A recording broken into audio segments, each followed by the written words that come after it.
अतिवृष्टी मदत मिळवून देण्यासाठी प्रशासन सकारात्मक। अकोला जिल्ह्यातील मूर्तिजापूर तालुक्यातील अतिवृष्टीपासून वंचित राहिलेल्या हतगाव, निंबा, कुरुम या मंडळातील अतिवृष्टीतून वगळण्यात आलेल्या मंडळांची बैठक अकोला जिल्हाधिकारी अजित कुंभार यांनी अतिवृष्टीतून वगळलेल्या मूर्तिजापूर तालुक्यातील हतगाव, निंबा, जामठी, कुरुम या महसूल मंडळातील शेतकऱ्यांची 17 मे रोजी सकाळी 11 वाजता जिल्हाधिकारी कार्यालयात सभा घेऊन मदत मिळवून देण्यासाठी सर्वतोपरी प्रयत्न करण्याचा विश्वास उपस्थित शेतकऱ्यांना दिला।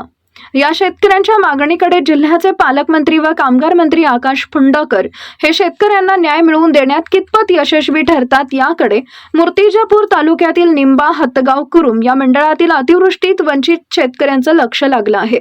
यावेळी मूर्तिजापूरचे उपविभागीय अधिकारी संदीप अपार, प्रभारी तहसीलदार उमेश बनसोड, प्रभारी तालुका कृषी अधिकारी विठ्ठल गोरे, पीक विमा संबंधीचे कृषी अधिकारी उपस्थित होते। मूर्तिजापूर तालुक्यातील 8 पैकी या 4 महसूल मंडळातील शेतकऱ्यांना अतिवृष्टीच्या मदतीतून वगळल्यामुळे शेतकऱ्यांमध्ये प्रचंड नाराजी व्यक्त करण्यात येत होती।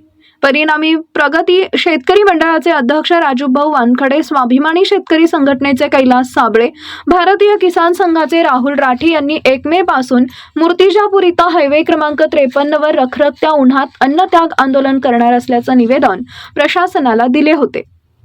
या आंदोलनाची दखल संदीप अपार, उपविभागीय अधिकारी शिल्पा बोबडे, तहसीलदार मूर्तिजापूर यांनी मदतीतून वंचित शेतकऱ्यांची सभा लावून वेळीच दखल घेतली व जिल्हाधिकाऱ्यांशी बोलून त्यांच्या दालनात सभा लावण्याविषयीचे प्रयत्न केले।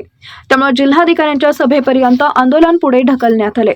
जिल्हाधिकाऱ्यांनी अमरावती आयुक्तांमार्फत शासनाकडे अतिवृष्टीमुळे झालेल्या नुकसानीचा अहवाल पाठवलेल्या संबंधीच्या चर्चेसोबतच आतापर्यंत मिळालेला पीक विमा मंजूर होऊनही शेतकऱ्यांच्या खात्यात अजूनपर्यंत जमा न झालेल्या पीक विमा याचा आढावा घेतला।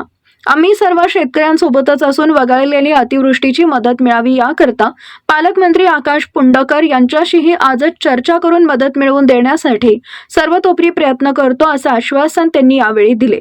या सभेला राजूभाऊ वानकडे, राहुल राठी, छोटू पाटील बोंडे कुरुम, डॉक्टर गोपाल बोळे जामठी, प्रीतम देशमुख निंबा, जगदीश जोगळे हतगाव, नंदकिशोर बबानिया रामटेक, आनंद बांगड, मुन्ना नाईक नवरे, सचिन काकड, अरुण बोंडे उपस्थित होते।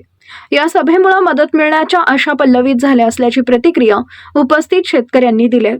प्रतिनिधी मोहम्मद शब्बीर, महाराष्ट्र न्यूज मराठी, अकोला।